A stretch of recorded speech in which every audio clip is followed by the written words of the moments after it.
Jóvenes, buenos días, ¿cómo les va?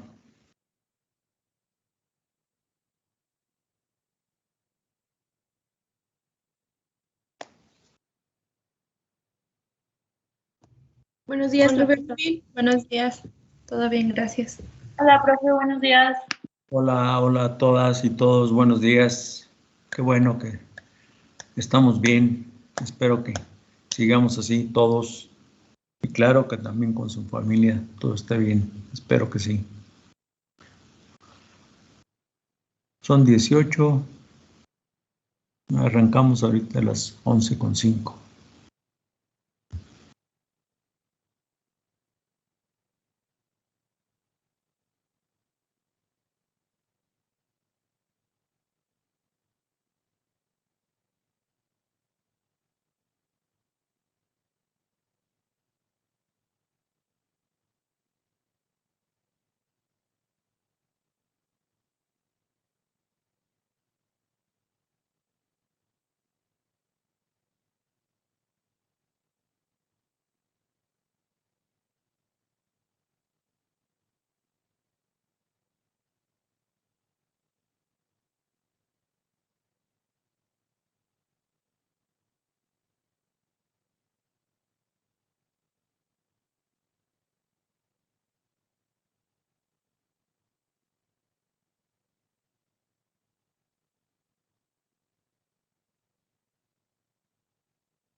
Muy bien, jóvenes, vamos a iniciar la clase de hoy. Vamos a iniciar unidad 4. Y pues, antes de empezar con la presentación que tengo preparada para unidad 4, quiero hacer algunos comentarios. Hemos venido estudiando la obtención de metales a partir de diferentes compuestos químicos que forman parte de un cuerpo mineralógico, de una mena, como se le acostumbra llamar. De acuerdo a la composición química del compuesto que contiene el metal de interés, se puede llevar diferentes operaciones. Ya vimos en la unidad 2 la hidrometalurgia.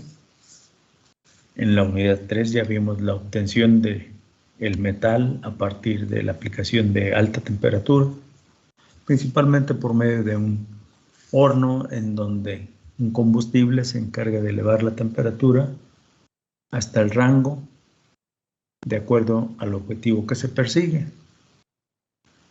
Ya habíamos comentado que desde secar el mineral hasta en un momento dado, si se requiere, pues llevar al grado de fundir el mineral, sus compuestos, habiendo pasado por algunas etapas previas.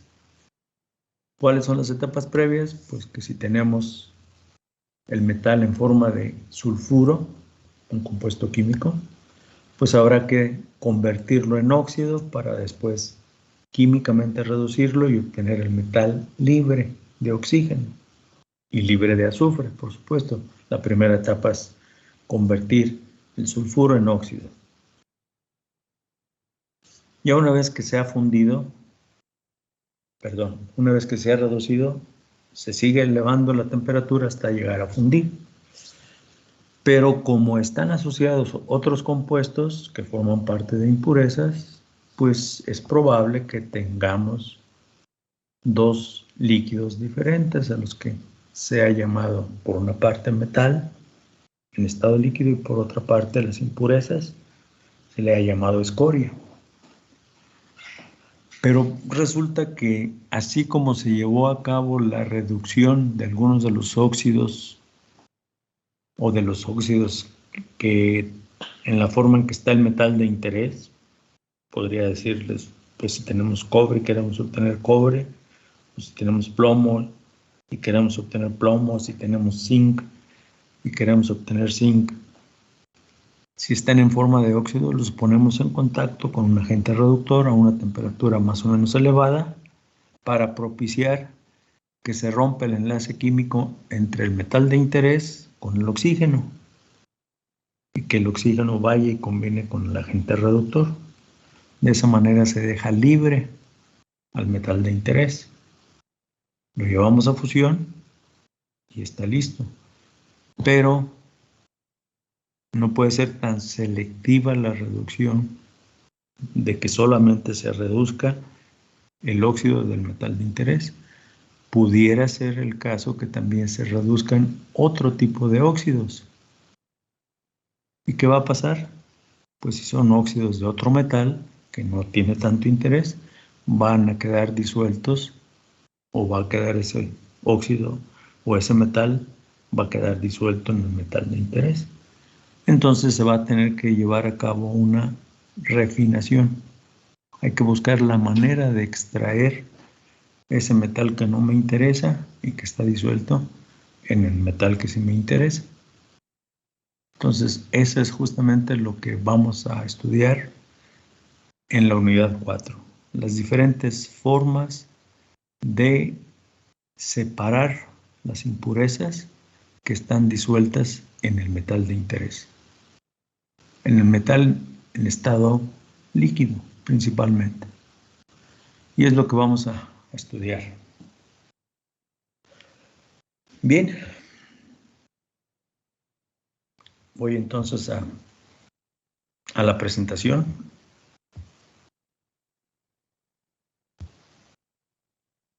Esta presentación que le puse, refinación, y como subtítulo de metales. Porque bueno, pues es lo que estamos queriendo obtener. Refinación de metales. Muy bien. Aquí vamos a empezar por tener una breve definición o una ubicación, que en este caso es eso, una ubicación. Hablamos de 4 grupos principales de materiales: cerámicos, metálicos, polímeros y materiales compuestos. Los metales forman parte de uno de esos 4 grupos.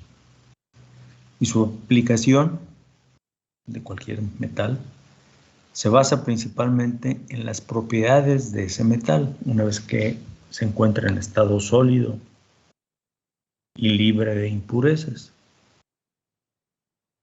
Por lo tanto, las propiedades de ese metal, para las diversas aplicaciones a las que se les pueda dar, va a depender de ese grado de limpieza que tenga el metal, o grado de pureza, lo podemos manejar así, grado de pureza o grado de limpieza.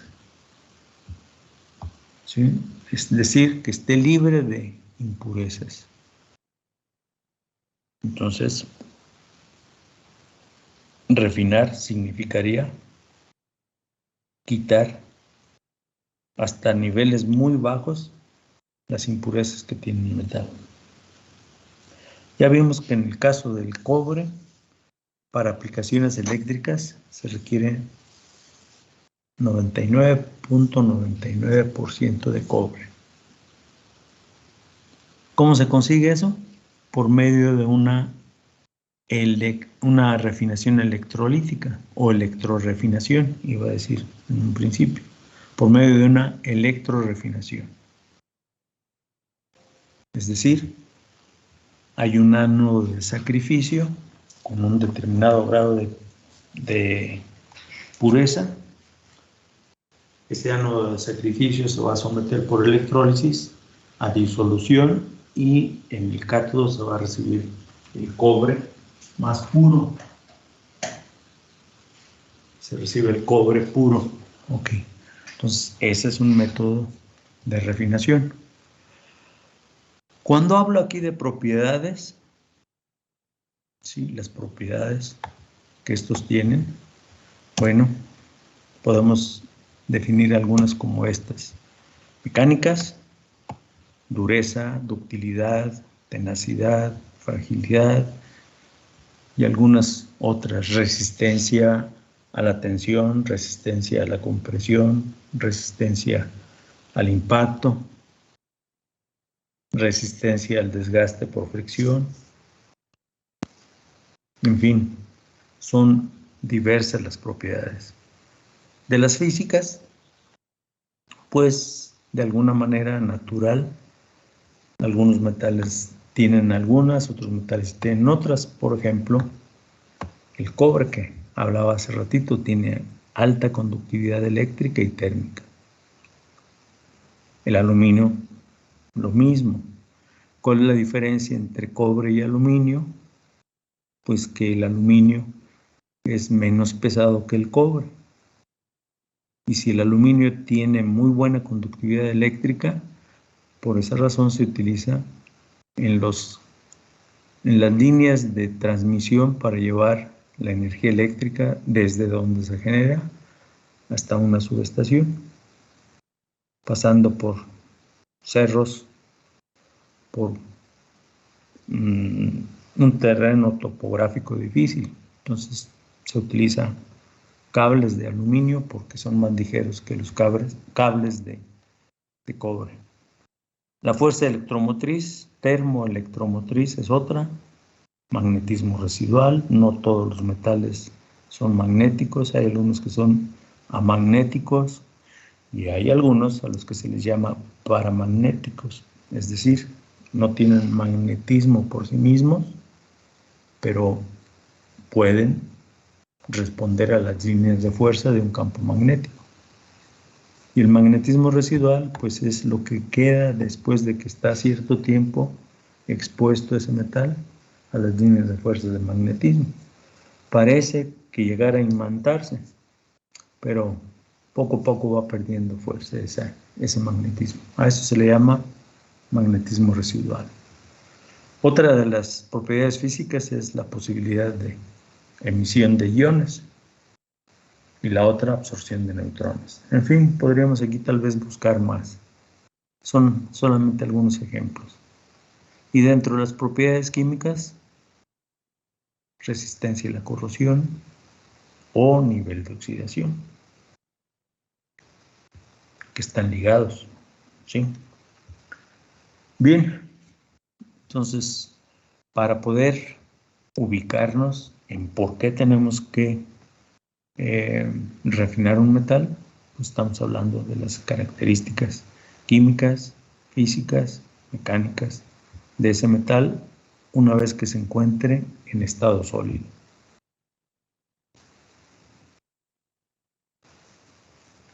Por lo tanto, la refinación tiene como objetivo eliminar impurezas, ya sean metálicas o no metálicas.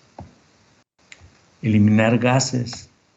Si quedan gases disueltos en el metal, es peligroso porque no va a haber un metal lo suficientemente consistente.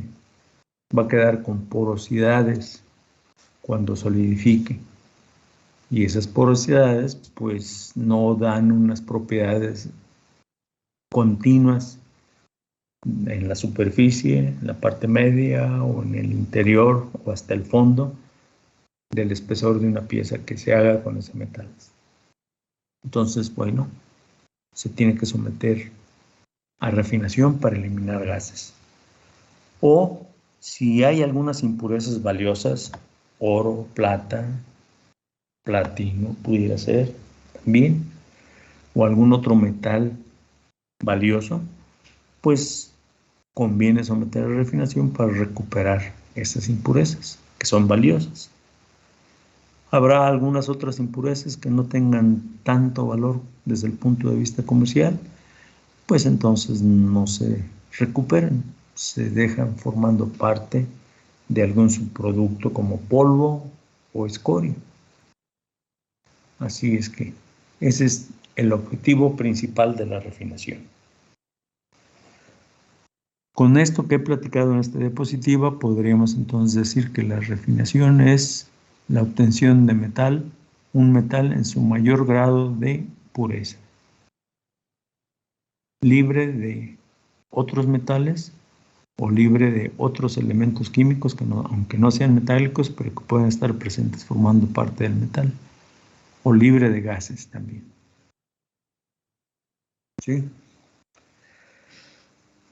¿Queda claro, jóvenes?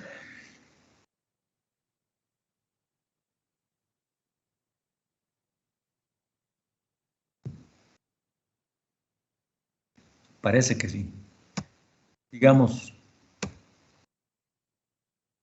vean, este tetraedro lo han visto seguramente en muchas partes. Cuando se nos pide hacer una caracterización de un material, aquí sí estoy hablando en términos genéricos de un material, pues están involucrados en esa caracterización, que no es otra cosa más que identificar de qué está hecho, cuáles son sus características químicas, físicas, mecánicas y el grado de pureza. Entonces, están involucrados el proceso, la estructura física, algunas propiedades mecánicas, químicas y o físicas y el rendimiento. Para llegar a este punto central, que es la caracterización, tendríamos que considerar estos 4 puntos que están formando parte del tetraedro. Y en el centro, pues la caracterización. Eso es algo que seguramente ya en otras materias lo han estado revisando. ¿Qué tipo de impurezas, de qué tipo de impurezas hablo? También se les reconoce con este acrónimo INM, que significa inclusiones no metálicas. Entonces, ese acrónimo INM significa inclusiones no metálicas. Pueden ser de 2 tipos: exógenas y endógenas. Y vean, la palabra exógenas, igual que la palabra endógenas, tienen un prefijo. La palabra está compuesta por 2 raíces, el prefijo y la parte básica que es de génesis, es decir, origen. Exo Ex significa del exterior, externo, fuera. Provienen de fuentes externas como el refractario de los hornos, de las ollas, del sistema de vaciado, de la propia carga que se haya utilizado para obtener el metal, ya sea la materia prima propiamente dicho o materiales de proceso, como serían combustibles y fundentes. Entonces, las exógenas pueden en un momento dado llegar a contaminar el metal. ¿Cómo puede ser eso? Pues los refractarios están expuestos a choques térmicos por cambios bruscos de temperatura. Para poder utilizar un material refractario, que no es otra cosa más que un material cerámico que sirve para proteger un horno, la coraza metálica de un horno, o de un contenedor llamado olla, que también es de metal, se protege internamente con material refractario que soporta más las altas temperaturas, pero no es 100% inacabable o inagotable esa resistencia a altas temperaturas. Una olla puede estar en calentamiento, llegar a una temperatura de operación adecuada, por ejemplo, llevarla tal vez a 1100 o 1200 grados, antes de vaciar un metal en estado líquido que tenga una temperatura superior a esa. De esa manera se evita un choque térmico fuerte. Y así está trabajando. La olla puede servir nada más como medio de transporte. Va a vaciar el horno en una olla y esa olla lo va a llevar al metal a una siguiente etapa. Pudiera ser una siguiente etapa de refinación o puede ser la etapa en la que se le va a hacer solidificar al metal que se encuentra en estado líquido. Una vez que la olla vacía su contenido, pues está expuesta al medio ambiente. Si no se tapa, si no está tapada mientras está descargando su contenido, puede quedar expuesta al medio ambiente. Puede ir perdiendo calor en el regreso al lugar de origen. A recibir más metal, va perdiendo calor. Y entonces cuando recibe el metal nuevamente, puede ser que se haya desprendido alguna pequeña parte que sufrió daño por ese cambio brusco de temperatura y es cuando contaminan al metal. Por eso se dicen inclusiones no metálicas o impurezas de tipo exógeno. ¿Sí? Así como puse el ejemplo de la olla, puede ser el mismo horno, se va deteriorando el refractario de los hornos con cada operación que se hace y se tiene que ir revisando y parchando, pero si en algún momento se desprende, puede llevar parte de materiales como impurezas. Si el sistema de vaciado también es de material refractario, también puede dañarse. O la carga pudiera estar contaminada. Por ejemplo, si se refunde alguna chatarra metálica para reciclar, esa chatarra metálica puede estar contaminada con grasas y o aceites. Y esas grasas o aceites son hidrocarburos. Y los hidrocarburos son carbono e hidrógeno. ¿Qué pasa con el carbono? Pues si en un momento dado hay oxígeno presente, se puede oxidar y salir como gas, dióxido o monóxido de carbono. ¿Y qué pasa con el hidrógeno? Pues también puede suceder lo mismo.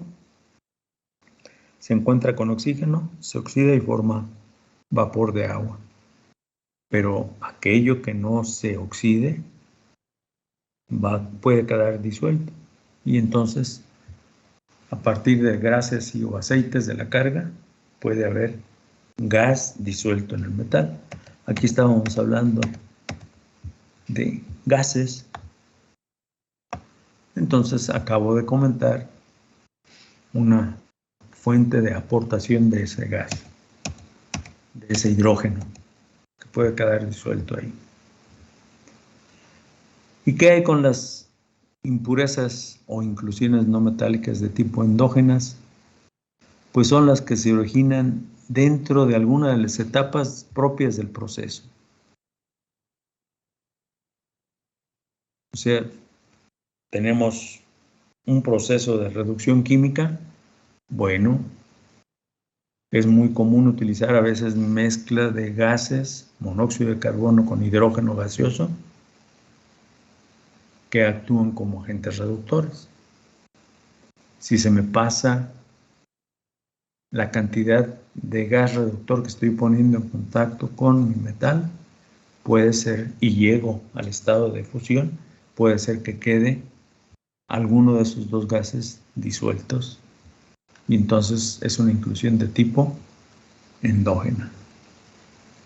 O en una de las etapas, la etapa desoxidante, en la que se utiliza justamente lo que acabo de decir, agentes reductores.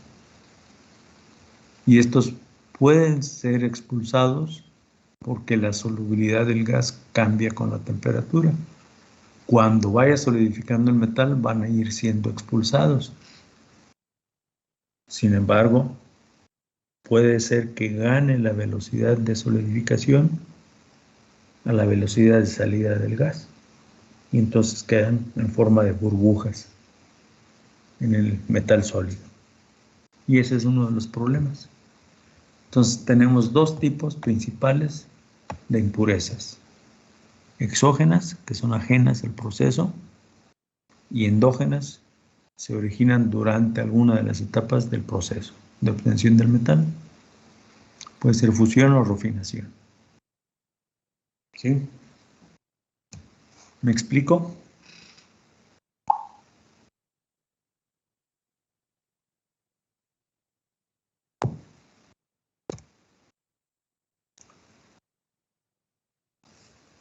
Bien, ya hablamos de impurezas, ya hablamos cómo un metal impuro influye en propiedades tan importantes como las mecánicas, las físicas o las químicas. Y ahora, pues, hay que hablar de procesos de refinación. Tenemos procesos de refinación de dos tipos, o tres puse aquí creo. Pirometalúrgicos, físicos, químicos, físico-químicos, electroquímicos, refinación electrolítica. Dentro de esto lo hay con una cuba de refinación con ánodo soluble y otra con ánodo insoluble. ¿Qué significa ánodo soluble? Pues el ejemplo que comentaba hace ratito.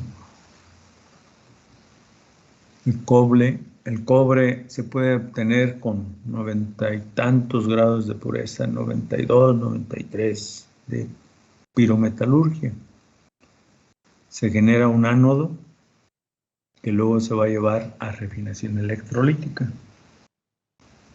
Ya dentro de la celda electrolítica llamada cuba, va a suceder que ese ánodo de cobre se desintegra.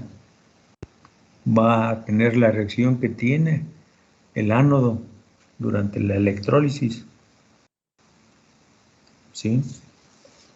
Va a haber ahí una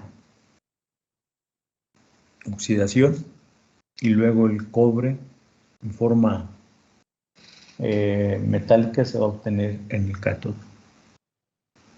Y los cátodos son de alta pureza. A eso se refiere el ánodo soluble. ¿Y qué hay con ánodo insoluble? Pues se tiene solamente disuelto el cobre en la solución y pues no le pasa al ánodo nada, así como estudiamos la electroobtención en su momento. Eran ánodos de plomo con algún otro metal, en algún caso plata o calcio, y el cátodo de acero inoxidable. Entonces, el cobre de alta pureza se deposita en el cátodo. A eso se refiere esta parte de refinación electrolítica. ¿Qué hay con los métodos físicos? Pues en el caso de la refinación se van a aprovechar algunas diferencias que presentan los diferentes compuestos que forman parte de un metal, como la solubilidad, la temperatura de fusión, la temperatura de evaporación o volatilidad, la densidad. Un metal puede ser más denso que otro, o si el metal está contaminado con algún otro cuerpo extraño no metálico, por diferencia de densidad se puede hacer la purificación. Los constituyentes se pueden dividir en diferentes fases, de acuerdo a alguna de estas características que se aprovechen. O se aprovecha la diferencia de solubilidad, o se aprovecha la temperatura de fusión, o se aprovecha la temperatura de evaporación.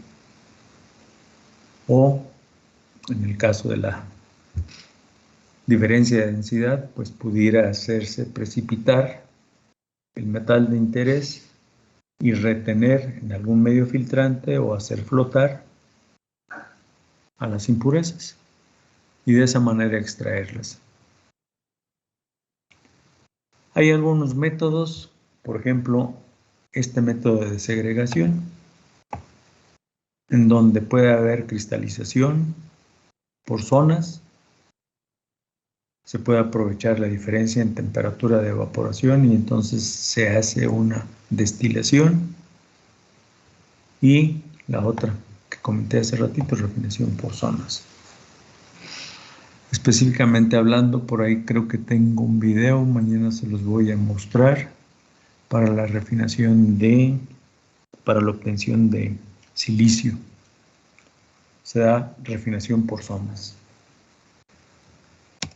Bien, entonces en los métodos físicos se aprovechan diferencias en cuanto a algunas características de tipo físico.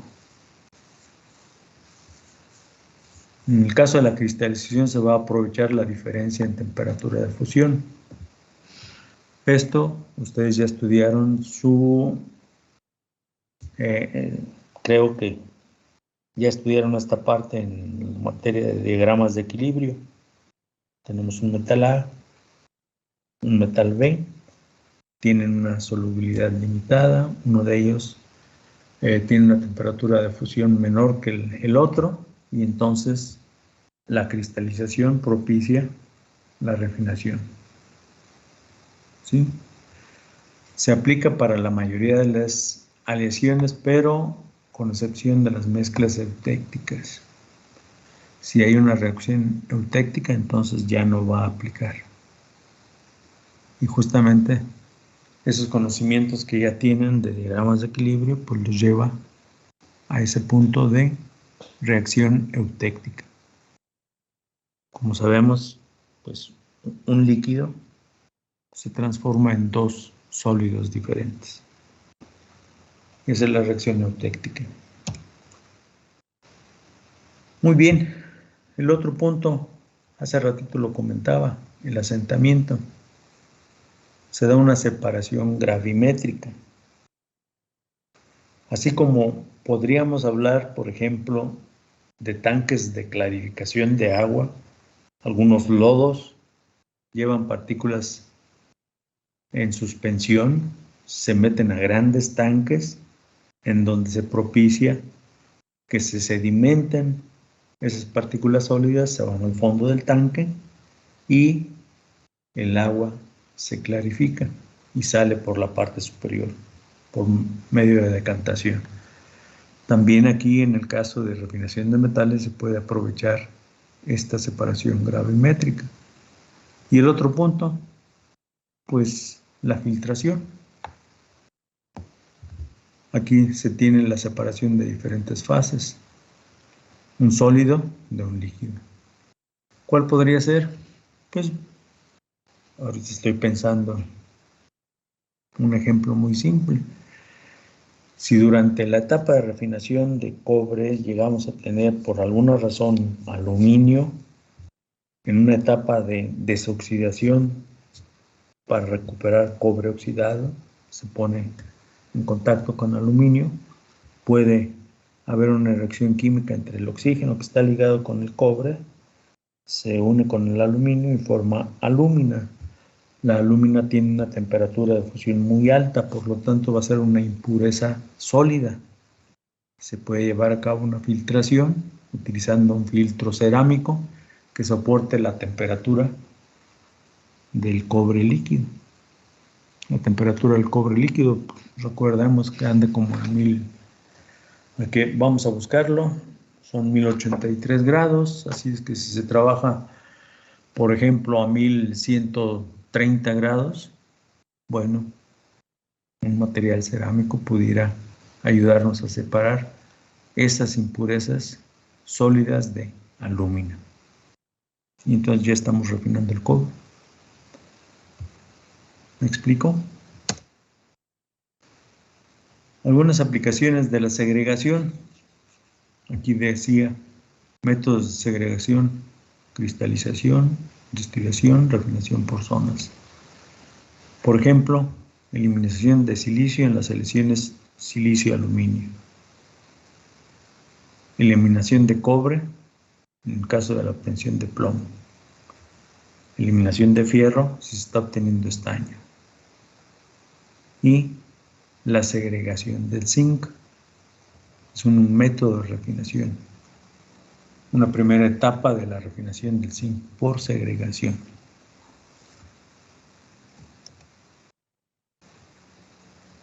¿Y cómo sucede? Pues siguiendo técnicas de cristalización, refinación por zonas o buscando la destilación. Nuevamente, ¿a qué se refiere destilación? Pues puede ser que el metal o sus óxidos lleguen a una temperatura en la que se convierten en vapor, van a salir del horno.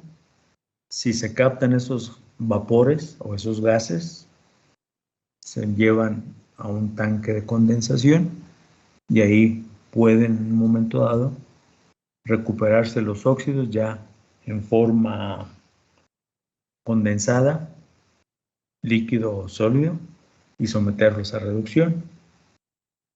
O la otra, si esos vapores que llevan los óxidos del metal de interés se ponen en contacto con un medio reductor también de tipo gaseoso, pues entonces en forma gaseosa puede llevarse a cabo la reducción química de ese óxido y de esa manera obtener el metal.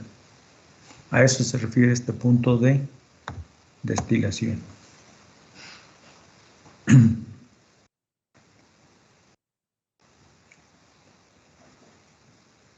Bien, jóvenes, ¿alguna pregunta hasta aquí?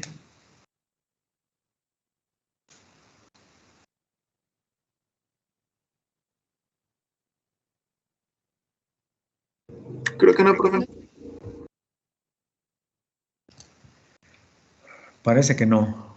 Ya saben, si tienen alguna duda, activen su micrófono y me preguntan, por favor. Vamos a seguir entonces.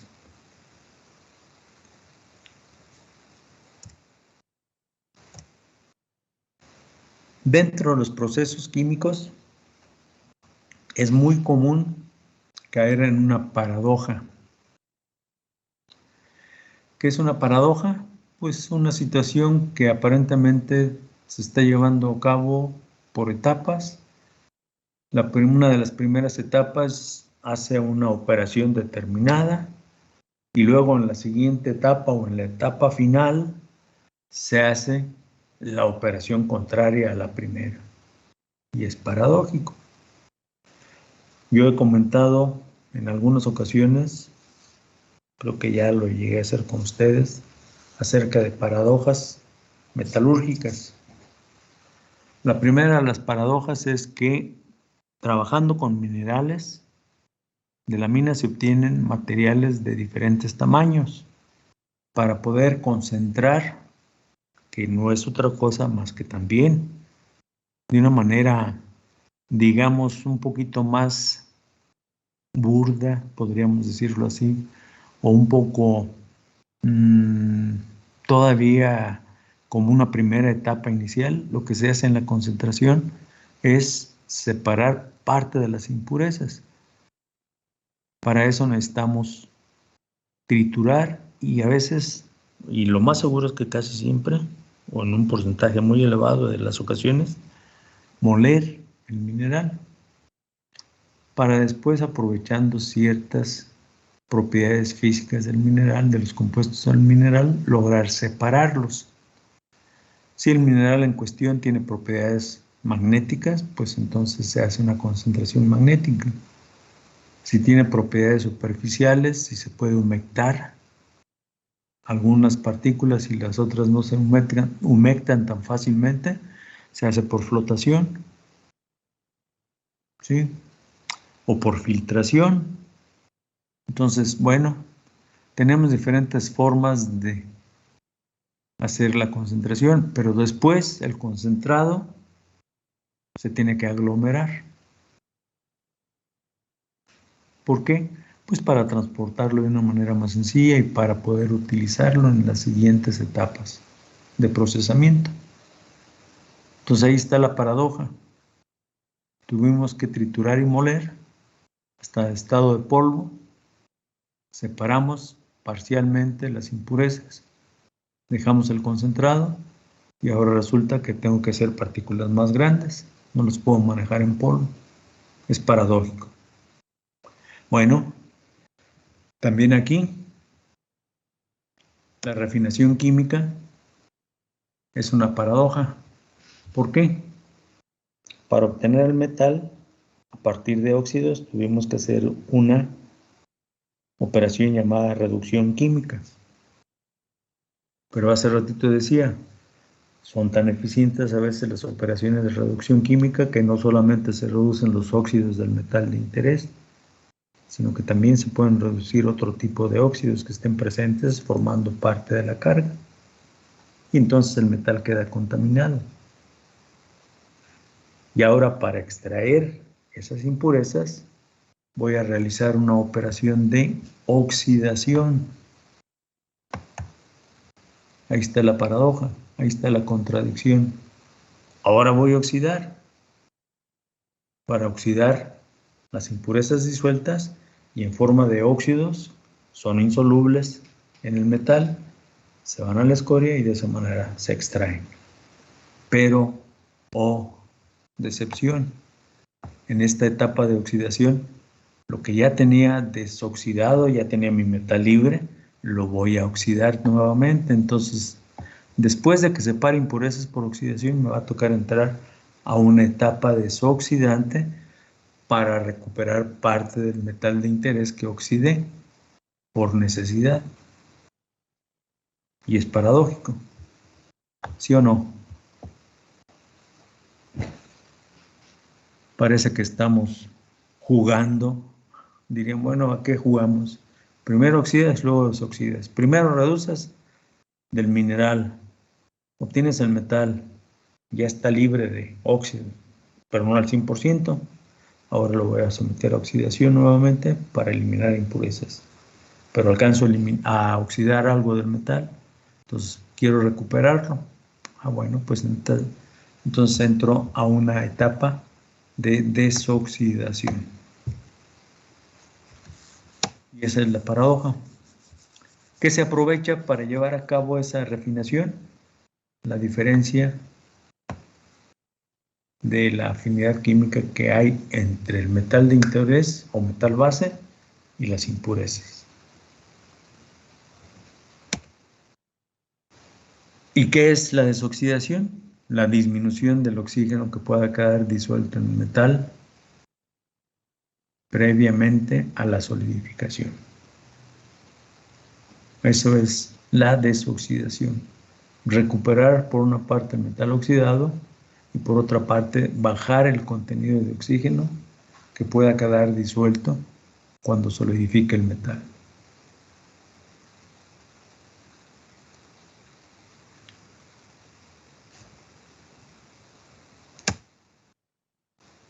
Bien, y vean,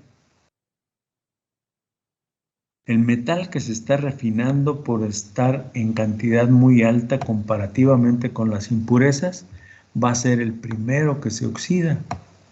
Por eso aquí me lo mencionaba en este aspecto.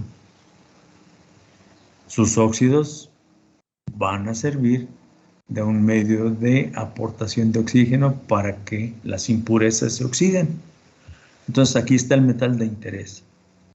Se pone en contacto con oxígeno gaseoso, por ejemplo, y se forma este óxido. Si este óxido en su ascenso hacia la escoria se pone en contacto con alguna impureza que está aquí manejada como si fuera otro metal, pero que no me interesa, un metal primo, está con este apóstrofe para señalar que es un elemento metálico, pero no lo quiero, pues entonces aquí hay combinación entre estos dos. ¿Y qué va a pasar con ese metal primo que es una impureza? Pues queda disuelto en la escoria. ¿Y qué hay con el metal que estaba oxidado, el de interés? Pues vuelve a disolverse en metal líquido.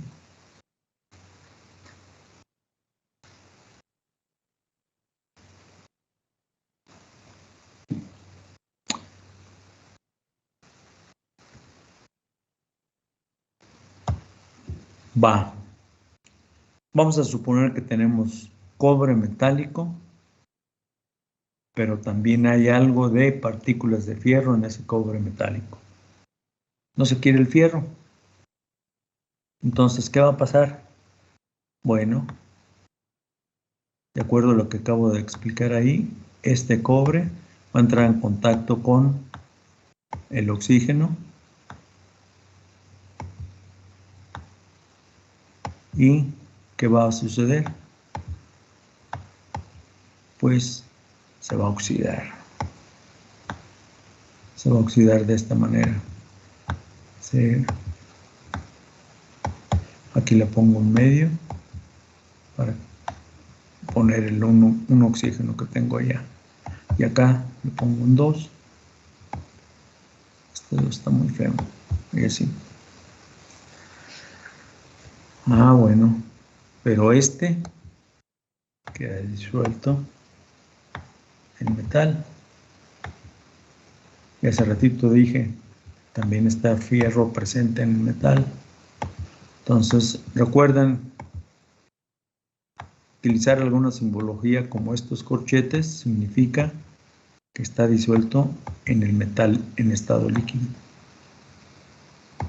Entonces tengo este elemento disuelto en el metal. ¿Qué va a pasar? Pues lo siguiente, se forma FeO. Es lo que está arriba nada más de manera genérica. Qué feo me está quedando esto. FeO más cobre. ¿Sí? Un 2 aquí.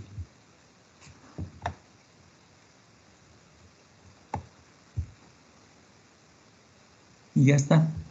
Esto va a quedar disuelto en escoria. Se pone entre paréntesis. Y el cobre queda disuelto en metal. Se pone entre corchetes.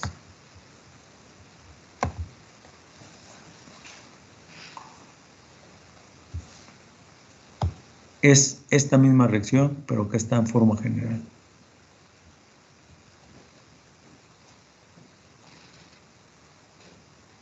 ¿Vale el ejemplo para la explicación?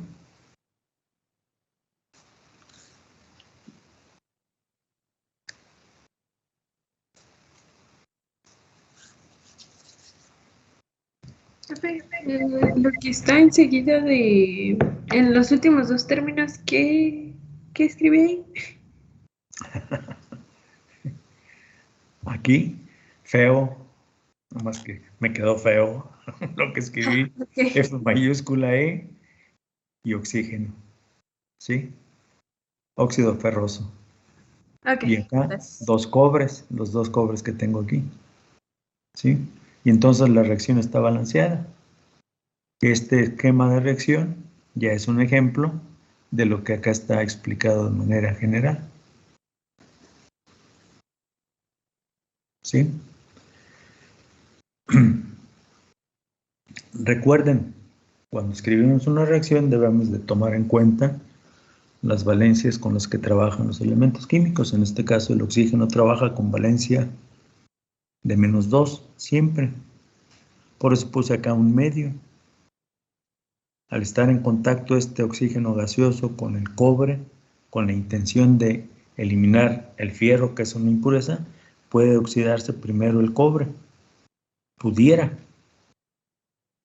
Luego este metal oxidado en su viaje hacia la escoria, como óxido tiene menor densidad que el cobre líquido, en su viaje hacia salir del metal puede encontrarse con el fierro que está disuelto en ese cobre y entonces oxida el fierro. La afinidad química del fierro por el oxígeno es mayor que la que tiene el cobre, entonces se va a formar este óxido que se queda en la escoria y precipita el cobre que se liberó del oxígeno a formar parte otra vez del cobre líquido. Sí, es la reacción de arriba.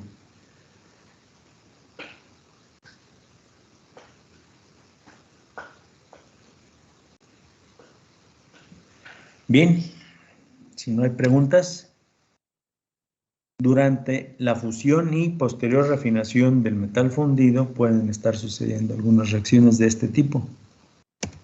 ¿Sí? Podemos obtener metal puro o limpio y puede obtener escoria. En cualquiera de las dos. Durante la fusión obtengo metal con cierto grado de pureza y obtengo escoria. En la refinación también puedo obtener el metal ya mucho más limpio. Voy a obtener una escoria cargada de óxidos, que son las impurezas como este. Por esa razón estudiamos la semana pasada algo de escorias y les comenté que en esta presentación, o que ahora que estudiáramos la refinación de metales, íbamos a continuar con el estudio de escorias. Entonces quedamos en lo siguiente. La primera etapa es proporcionarle oxígeno al metal que queremos refinar, proporcionar oxígeno por algún medio, ya sea oxígeno gaseoso, como escribí ahí, o poniendo en contacto algún otro medio oxidante. ¿Sí? Pudiéramos decir, vamos a poner vapor de agua, o vamos a utilizar dióxido de carbono, ok. O aire, bueno, el aire contiene oxígeno. Luego, la etapa de desoxidación es la disminución del oxígeno que pueda quedar disuelto en el metal y se va a bajar a valores que estén por abajo del límite de solubilidad del oxígeno en el estado sólido. Si me dicen, el oxígeno en el estado sólido de este metal es de 0.5, por decir algo, por ciento, entonces hay que buscar en la etapa desoxidante, mientras el metal está en estado líquido, buscar disminuir por reducción química o desoxidación a valores por abajo del 0.5. ¿Para qué? Para estar seguro que cumplimos con eso. ¿Cómo lo podemos hacer? Utilizando agentes reductores. Si utilizo agentes reductores como el carbono, pues podría decir, voy a utilizar grafito. En estado sólido es la forma más pura disponible de carbono, pero es muy caro. ¿Qué le sigue? Utilizar coque. El coque es un material que, acuérdense, sirve no solamente como combustible, sirve también como generador de agente reductor. Por sí solo contiene carbono, pero el coque es un material sólido. Entonces, el contacto entre un sólido y un líquido está mucho mejor que entre un sólido y un gas. Así es que puede en un momento dado el coque aportar su carbono para llevar a cabo la desoxidación. O habíamos también dicho que otros metales pueden en su momento funcionar como agentes reductores. Entonces estamos hablando de agentes reductores sólidos. Carbono puro, le hace grafito, coque o algún otro metal. Y gaseosos puede ser monóxido de carbono, hidrógeno, puede ser metano también. Dirán ustedes, pero el metano es un combustible. Sí, es cierto. El metano es un combustible, pero en un momento dado el metano puede llegar a descomponerse, ¿sí? Por efecto de la temperatura, si se pone en contacto, por ejemplo, con vapor de agua, como ocurre en algún proceso. Lo pongo en contacto con vapor de agua, como ya escribí la flechita ahí, a lo mejor lo estoy poniendo arriba. Está feo. Vapor de agua, ¿y qué va a pasar? El vapor de agua va a oxidar el carbono parcialmente, va a generar CO y se va a liberar el hidrógeno. Tengo entonces un 2 aquí de hidrógeno gaseoso. Entonces, es como va a funcionar como agente reductor el metano. Si se fijan, aquí tengo el CO, está el hidrógeno libre. Bueno, pues el metano en su momento también puede actuar. Gracias al efecto de la temperatura se disocia y participa en esa reacción. Entonces, ¿qué se genera en la etapa oxidante de refinación?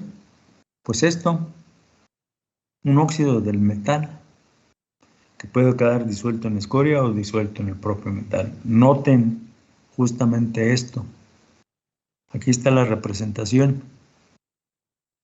El metal contiene, el metal en estado líquido, o vamos a decirlo de esta manera, el baño metálico que vamos a refinar contiene disuelto a un metal, el que queremos separar. Se pone en contacto con oxígeno que está disuelto también en el baño metálico y forma un óxido que puede disolver en escoria, encerrado entre paréntesis, o puede quedarse disuelto en el metal, en el baño metálico, encerrado entre corchete.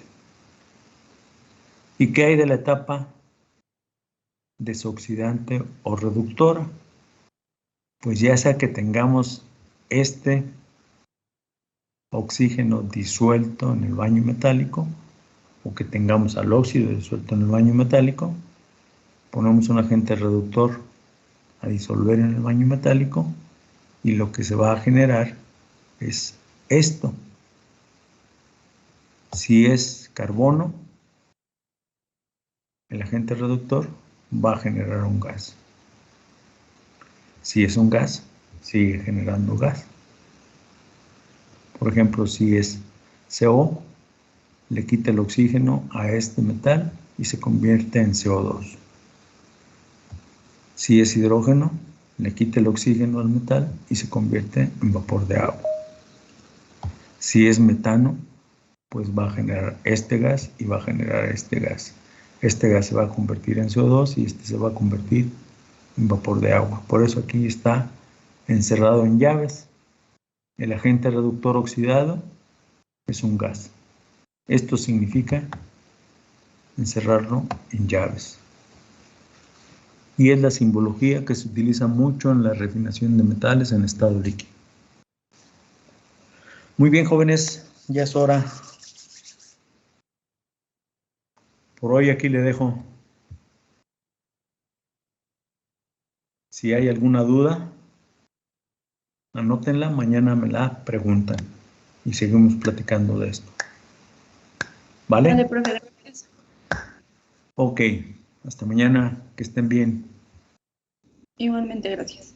Está bien, profe. Gracias. Sale, bye. Feliz día para todos y todas. Gracias, profe, igualmente.